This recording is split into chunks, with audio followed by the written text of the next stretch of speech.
Some people like their strings high off the fretboard, some people like them low off the fretboard. And by high and low, we're just talking difference of a millimetre.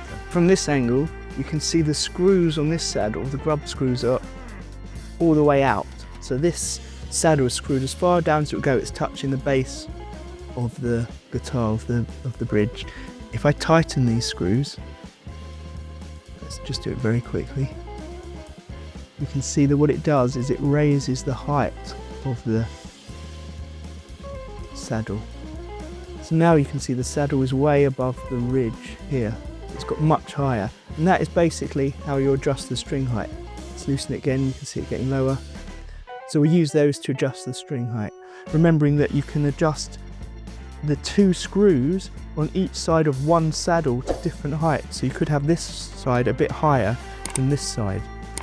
Essentially what you're going to want to have is the higher strings, the top E, is going to be lower than the bass E. So with string height, we measure it at the 12th fret.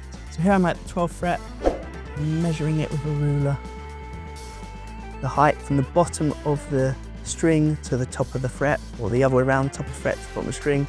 There it looks like 1, 2, 3 spaces, that's 1.5 millimeters. Each of these saddles has 2 strings. Here we've got the 2 bass strings coming over it, here are the 2 top strings, and these are the 2 middle strings. So we're going to have the lowest 2, the deepest notes, which on a standard tuning are the E and the A. And we're going to have the top 2, which on the standard tuning are the B and the E. And that's a pair. And then we've got the middle 2. That's our last pair. And the middle 2 are the D and the G. And what we're going to aim to do is measure the height of the strings off of the fret and adjust them so that at the 12th fret, the bottom pair, the lowest strings, are between 1.5 and 2 millimeters off of the fret height. For our top 2 strings, we're going to aim for between 1 and 1.5 millimeters.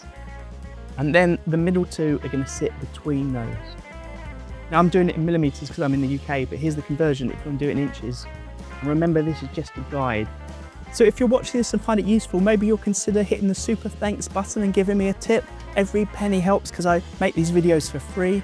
I like to think I can help as many people as I can by making these videos.